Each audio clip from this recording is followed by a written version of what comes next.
Hora Cofrade, con Nazaret Navarro, Rafa de Paco y Ruth García.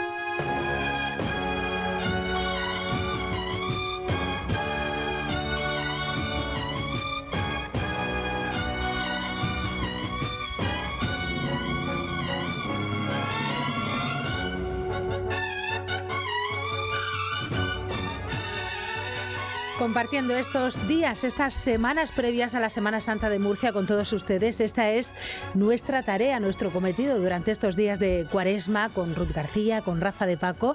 Pues que estamos compartiendo con los oyentes, con todos los protagonistas que pasan por las tardes por el estudio de la cadena SER de Radio Murcia. Y lo estamos disfrutando, ¿verdad, Paco? Mucho, Rafa, mucho, Nazaret. ¿Qué tal? Buenas tardes. Bueno, fíjate que tenemos hoy un programa muy interesante, ¿no? Porque vamos a abrir un debate, ¿no? Vamos a abrir una reflexión entre todos. ¿Qué sabemos de Jesús de Nazaret, ¿no? Estamos en plena Cuaresma, cuando ya sabemos que las cofradías están, pues con ese vorágine, ¿no? Con esos preparativos para representar la pasión. Nos preguntamos qué sabemos realmente de Jesucristo, qué sabemos de aquel hombre que vivió en Galilea. Sí, la figura central de esta semana o de la próxima Semana de Santa, de Semana de Pasión. Conversamos con Bernardo Pérez Andreo, es teólogo de aquí de Murcia, que invita a repensar la figura de Jesús desde el contexto judío, campesino y sometido al Imperio Romano. Bernardo Pérez es doctor en teología y cuenta con estudios avanzados en filosofía, es profesor titular del Instituto Teológico de Murcia, secretario general, nos ha dicho también Nazaret, que lleva un poco de lío, donde además dirige el Departamento de Filosofía y Sociedad, y su trayectoria académica se centra en el diálogo entre la teología, pensamiento filosófico e historia. Profesor, ¿cómo está? Buenas tardes. Bernardo. Estoy magníficamente y encantado de estar en esta bendita casa. Hoy me encanta eso de bendita casa. Sí, ya está bien que nos bendijera, no lo merecíamos. ¿Cómo vive usted la Semana Santa, Bernardo, estos días de Cuaresma? Lo vivo con la pasión de amar a una de las personas más importantes de la historia, probablemente la más, que es Jesús de Nazaret, ¿no? Amar y seguir a esa persona, ¿no? Como católico, como cristiano. Mi vida se basa en el seguimiento de Jesús de Nazaret. Y esa es la clave. Este programa es Hora Cofrade y hablamos, es verdad, de la Semana Santa entendida casi siempre desde el punto de vista de las procesiones, de todo lo que conlleva las procesiones. Pero claro, hemos querido conocer este eje central. Yo no sé si vives la Semana Santa de manera diferente, o si se puede vivir la Semana Santa desde un punto de vista, o si se vive más desde el punto de vista del recogimiento de la figura, desde la religión pura, más que incluso desde esas procesiones. No sé en tu caso cómo va. Sí, toda la Cuaresma y la Semana Santa, y especialmente la Semana Santa, porque hay que tener en cuenta que lo que es el hecho cristiano nace en la Semana Santa. El triduo pascual, el famoso triduo pascual, porque aquí muchas veces hay confusión, la gente yo creo que se confunde un poco con la parafernalia de las procesiones, pues nos olvidamos que hay un triduo pascual, que es una misa que dura 3 días. Sí. Es una misa que dura 3 días. Esto mucha gente no se da cuenta, otros sí, ¿no? Entonces es vivir especialmente las lecturas que están elegidas para los días, tanto en la Cuaresma como en la Semana Santa, esa experiencia de reflexión, de profundización y de búsqueda interior y búsqueda personal, ¿no? Incluso que te hace mejor persona en las relaciones con los demás. Esto es la clave para entender, por ejemplo, las cofradías. Podemos entrar ahí después, podemos hablar de todo, pero la clave para entender una cofradía significa conjunto de hermanos, cofrades, son hermanos. Eso nació en la Edad Media para compartir. Lo que pasa es que se nos ha quedado con la cuestión de sacar los pasos en la Semana Santa, pero no es eso. Una cofradía vive todo el año y tienen el hecho de ser hermanos todo el año y compartir todo el año. No solo compartir las experiencias, también compartir los bienes. Yo creo que es una propuesta muy positiva. Otra cosa es que se haga de una manera o se haga de otra y que nos quedemos en el capirote, que eso ya sería distinto. Me ha gustado, ¿no?, que se haya referido a esa parafernalia, ¿no? Yo creo que todos nos van a entender cuando, es una cuando está la celebración de la Semana Santa. Ocurre lo mismo con la Navidad, ¿no? Bernardo, ¿y qué ocurre o qué relación hay cuando esa parafernalia está en la calle, cuando está el patrimonio artístico de cada cofradía, de los escultores, los imagineros, de las diferentes representaciones que hay de la figura de Jesús, de lo que ocurrió con su vida, con la realidad y qué nos ayuda a nosotros también a entender, ¿no? Todo lo que ocurrió, esa representación artística en la calle? Aquí tenemos la enorme suerte de tener los Salcillos, ¿no? Francisco Salcillo yo creo que es el mayor imaginero, ¿no?, que ha habido. Claro, todo esto es una forma visual para mostrar al pueblo que no sabía leer, generalmente no sabía leer, mostrar los hechos fundamentales de la experiencia cristiana. Y eso se hace con imágenes en la calle, imágenes, olores, casi el tacto, y eso es muy visual y eso entra inmediatamente. Eso es una forma de evangelizar cuando no había otra forma de evangelizar. Lo que pasa es que yo creo que, por desgracia, nos hemos quedado simplemente en esa floritura, ¿no? De hecho, a mí la procesión que más me gusta es la del silencio, precisamente la que menos florituras tiene, la que menos experiencia visual, porque te permite una mayor interiorización. Eso me parece fundamental, ¿no? Más que salir hacia afuera, entrar hacia adentro, ¿no? O sea, esas imágenes, este es el problema de las imágenes. Las imágenes se pueden convertir en espejos que te reflejan a ti mismo. Y las imágenes deberían ser, como en el mundo ortodoxo, iconos. Los iconos trascienden, te llevan más allá de lo que estás viendo.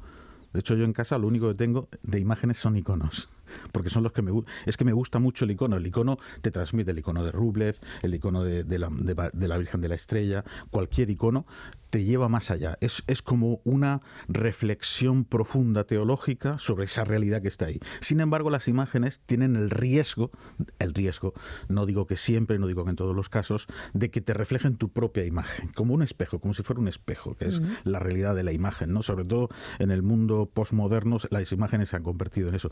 Y pueden ser una trampa, y quedarnos atrapados ahí, y pensar que la imagen es el misterio. No, el misterio está más allá de la imagen, ¿no? Como me acuerdo que decía mi abuela, bueno, ¿cómo vas a confundir la Virgen de la Caridad con la Virgen de...? No, bueno, es que todas las vírgenes son solo una, son María, la Madre de Jesús. Pero claro, como son imágenes distintas, nos podemos equivocar y pensar que son realidades distintas. Y no son realidades, son representaciones de una misma realidad. Esto a veces no se tiene en cuenta. Y eso es el único riesgo, o el riesgo más grave que yo puedo ver en las representaciones de Semana Santa, ¿no? Que nos quedemos atrapados en la belleza y no vayamos más allá de esa belleza, que es a lo que estamos invitados. Hablabas de una misa de 3 días, del triduo, claro, Jueves son Santo. Los oficios, efectivamente, y no sé si somos conscientes, o el público en general es consciente de un poco lo que celebramos o lo que se debería celebrar esos días, más allá de la procesión, más allá de la tarde, es decir, lo que significa y que es el eje central de la religión cristiana, o los católicos, de toda la cristiandad, que es el momento en el que Jesús, pues la cena, el lavatorio de pies, la muerte y la resurrección. No sé si me olvida algo. No, está todo. Lo que pasa es que el Jueves Santo, si nos damos cuenta, cuando vamos a misa, este triduo pascual, el Jueves Santo, el sacerdote saluda, porque hay una recepción, pero no despide. Es decir, no se cierra. Seguimos en Eucaristía. El viernes ni saluda ni despide. Seguimos en Eucaristía. El sábado no se saluda, pero ya sí se despide porque celebramos la resurrección de Cristo. Tengo un amigo que me pregunta que a partir del Domingo de Ramos, que sabe que me gusta mucho la Semana Santa, ¿hoy qué pasó? ¿Hoy qué pasó? Como la cronología, efectivamente, ¿no? Que, por ejemplo, el lunes, el jueves y el viernes más o menos está claro, evidentemente. Está claro. Pero el lunes, martes y miércoles. ¿Nos podría contar, Bernardo, qué pasó? Bernardo, a la cronología. Desde que entra en Jerusalén el viernes a... ¿Con la burrica? Efectivamente. El lunes, martes y miércoles es lo que determina al final lo que ¿Dónde ocurre. Estuvo Jesús, ¿no? Claro, días. Y lo que determina la situación de Jesús a nivel penal. Voy a aprovechar y hacerme publicidad. Haces muy bien. He venido a hablar de mi libro. Haces muy bien, aquí lo tengo. La Revolución de Jesús. Aquí lo tengo. El proyecto del Reino de Dios. Ahí cuento tanto el nacimiento como la muerte de Jesús y toda su experiencia como proyecto del Reino de Dios. Si nos vamos a los hechos, una cosa son los hechos históricos y otra cosa es cómo se han relatado esos hechos históricos. Claro.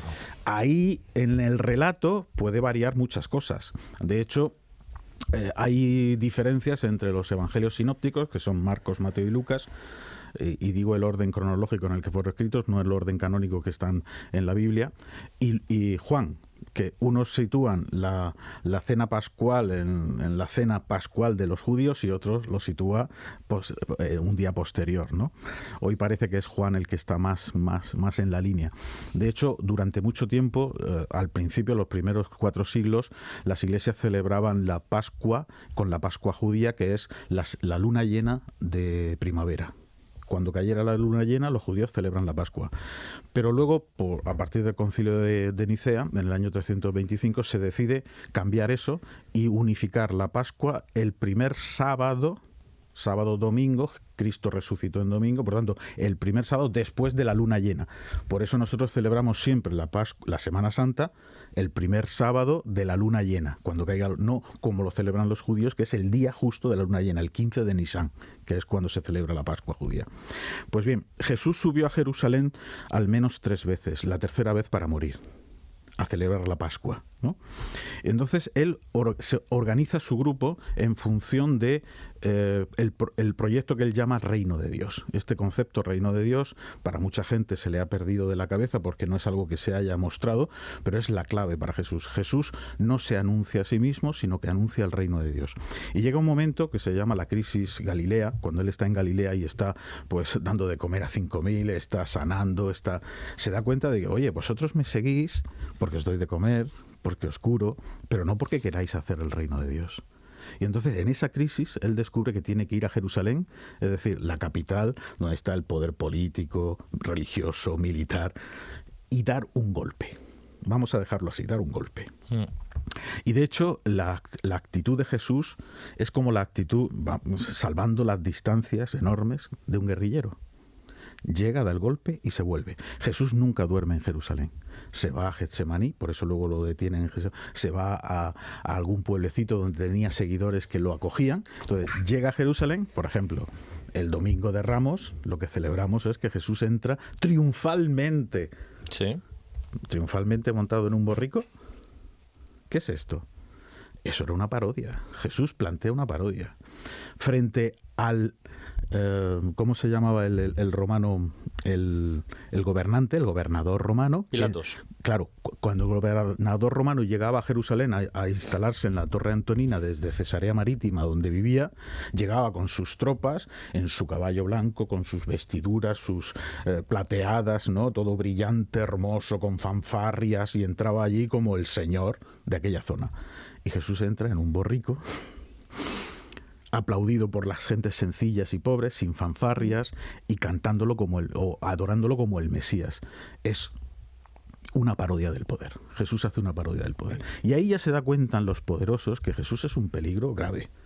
Sobre todo cuando va al templo, ve lo que tienen montado en el templo, hace allí una especie de látigo y empieza a fustigar y a echar a todos los mercaderes del templo y denuncia: habéis convertido mi casa, que es casa de oración, en cueva de ladrones. Eso pasa el lunes. Claro, es que, bueno, no sabemos cuándo pasa, la verdad. No lo sabemos porque Juan lo sitúa al principio de la obra de Jesús.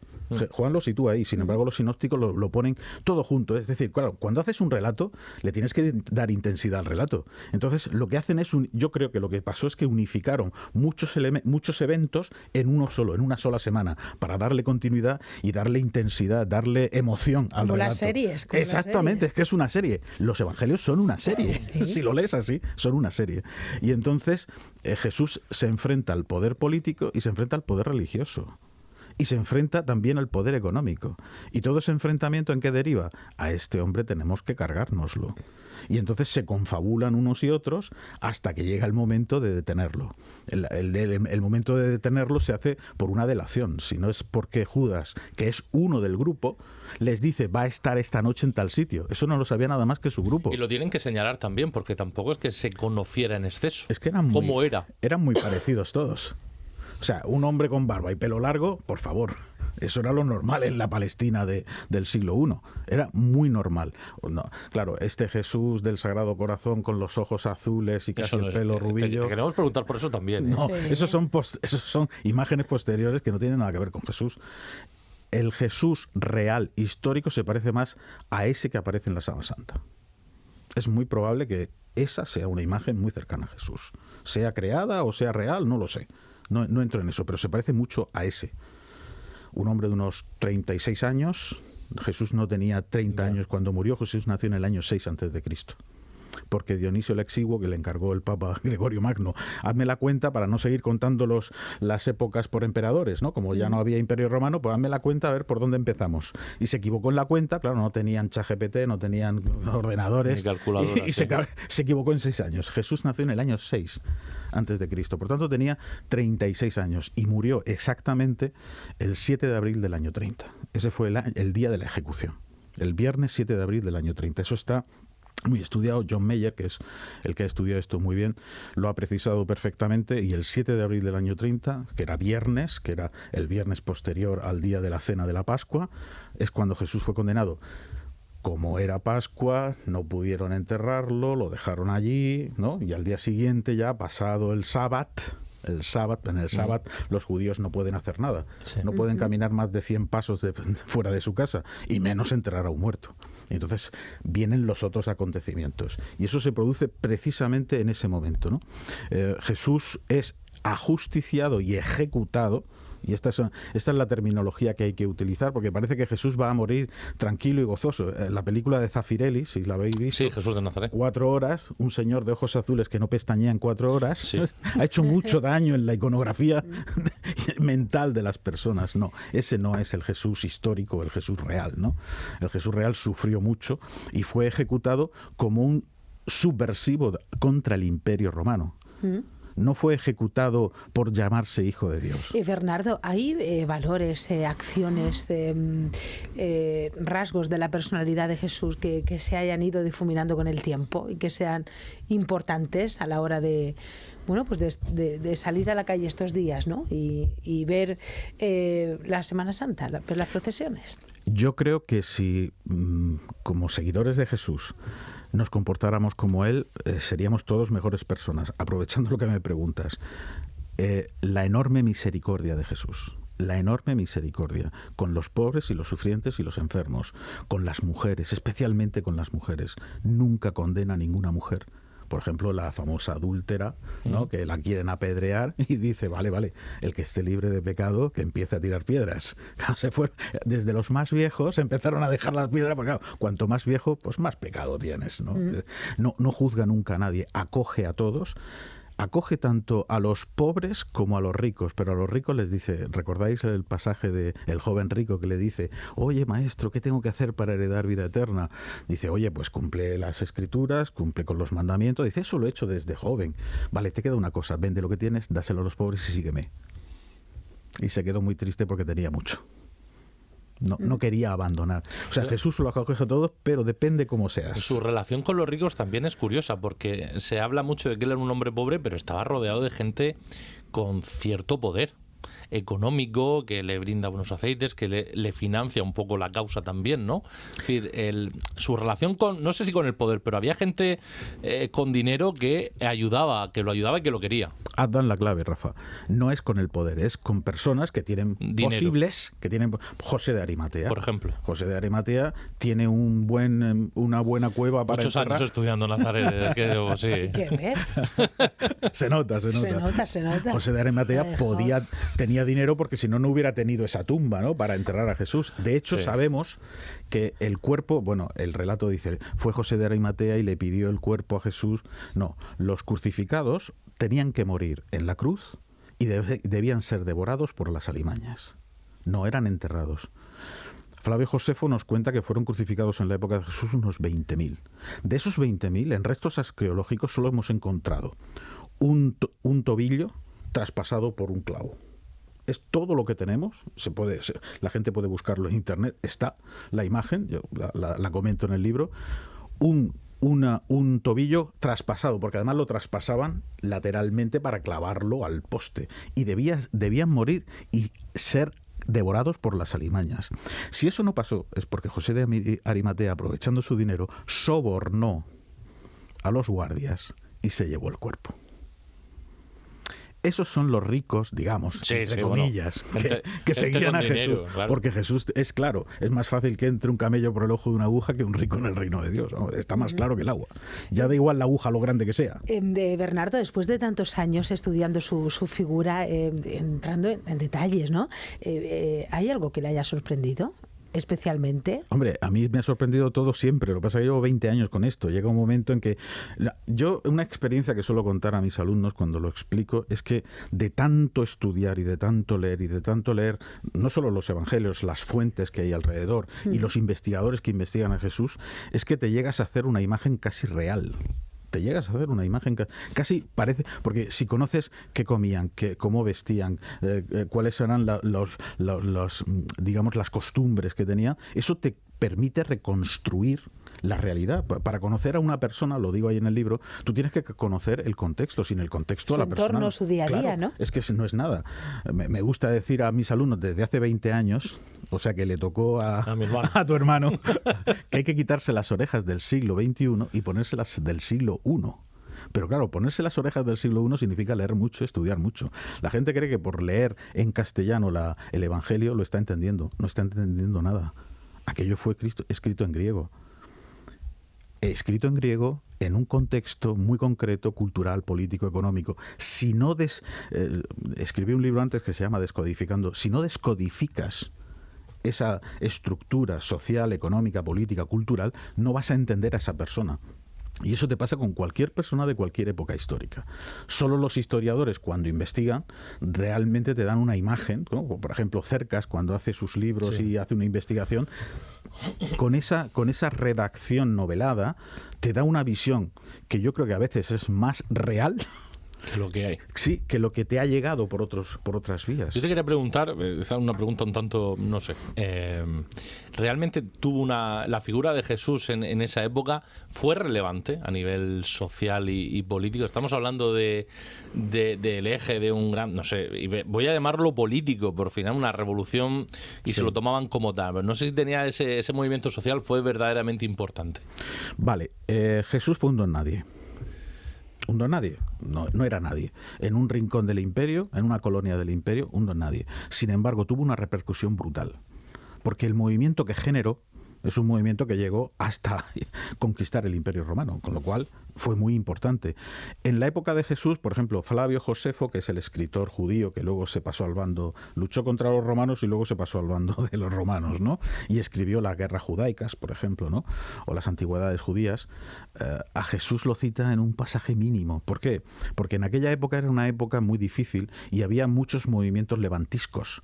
De hecho, los romanos decían, me parece que era Tito, sí, decía que los más rebeldes de todas las colonias que han tenido eran los judíos.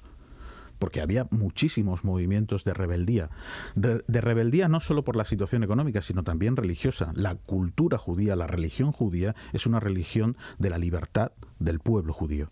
Y no podía soportar la opresión ni del Imperio Romano ni de cualquier imperio. Y eso les llevaba constantemente a levantamientos, hasta el punto de que en el año 135 Roma tuvo que invadir aquello, eliminarlo todo, y Jerusalén pasó a llamarse Aelia Capitolina, después de sembrarla de sal. O sea, destruyó aquello, mandó a la diáspora a todos los judíos y por eso no tienen.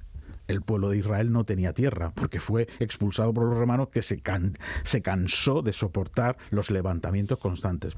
Pero la revolución de Jesús es muy atípica, porque es una revolución que implica que el revolucionario no ejerce la violencia, sino que la asume. Esto no ha pasado nunca, nada más que con Jesús. Y de hecho, cualquiera que sigamos a Jesús, tenemos que aceptar que tenemos que asumir la violencia, pero nunca ejercer la violencia. Eso es lo primero que digo yo en el libro. Es una revolución atípica, porque el revolucionario tiene que asumir. Es decir, lo que nos espera, y tenemos que estar muy felices, es el martirio. Lo más grande que nos puede pasar. Bernardo, es curioso, ¿no? Tal y como está el mundo, escuchar estas palabras, ¿verdad? Sí. ¿Ha habido o habrá en el mundo una revolución tan importante y tan trascendental como la de Jesús? No. Lo que pasa es que es una revolución inconclusa. No ha concluido. ¿Por qué? Porque no tiene una dimensión solamente inmanente, es decir, histórica, sino que tiene una dimensión trascendente, transhistórica, va más allá de la historia. Por eso el último capítulo de mi libro se llama La revolución debe continuar, y esa es la misión de la Iglesia, ¿no? Jesús no fundó la Iglesia. Esto la gente se dice, Jesús no fundó la Iglesia. Pues San Pedro y todo lo que vino después. Tampoco. Jesús puso los fundamentos de lo que luego sería la Iglesia, que es distinto. Has hablado antes de la imagen de la cara, de lo que nos llega de Jesús a través de, generalmente, el cine. Sí. Primero son las esculturas, pero sobre todo el cine. ¿Hay algún Jesús en el cine que te haya, o en la serie, estaba pensando en The Chosen, que te haya convencido? Chosen, ¿no? The Chosen, sí. No me ha gustado nada esa serie. ¿No? ¿Qué me dices? Nada, en absoluto. Es un Jesús postmoderno. Por sí, eso, bueno, pero muy reconstruye muy bien. Es cierto, creo que vi la primera temporada y parte de la segunda, y reconstruye muy bien y eso ayuda. Pero esa imagen de Jesús tan guay, es un tipo guay, no se acerca de ninguna manera a lo que fue plantea un poco lo que es en el siglo XXI con gestos y hacer pulgar hacia arriba, hacer ciertas cosas. Pero más allá de ella, alguna película, alguna imagen que te haya... Kazantzakis, la novela de Kazantzakis, La última tentación de Cristo, y la película de Scorsese. Me pareció brutal la imagen que da de Jesús. Solo hay un momento en el que el Jesús de Kazantzakis y de Scorsese no se corresponde, ¿no? Que es cuando Jesús tienta al Padre, establece un círculo alrededor suyo y dice, no saldré de aquí hasta que me digas qué tengo que hacer con mi vida, que es la búsqueda del proyecto, que es el proyecto de Juan Bautista. Pero la imagen es muy humana. Y esa imagen humana de Jesús hay que recuperarla, porque si no recuperamos la imagen humana de Jesús, nos quedamos en un Jesús de tipo griego. Es un ser divino que ha venido a la tierra. No, Jesús no es un ser divino que ha venido a la tierra. Es Dios hecho hombre y por eso es hombre hecho Dios, que es distinto. Esto ya es teología. Lo siento. Bernardo, hablabas antes del papel de las cofradías, ¿no? En este caso, ¿qué papel juegan? ¿Qué importancia tienen en esa continuidad del mensaje de la historia de Jesús? ¿Qué papel juegan o qué papel deberían jugar? Yo no lo sé si juegan algún papel en extender la imagen de Jesús. Extienden una imagen de una forma de ser católico, de una forma de ser cristiano, ¿no? En la Iglesia católica, pero deberían asemejarse más a lo que fue en el origen, en el sentido de grupo de hermanos.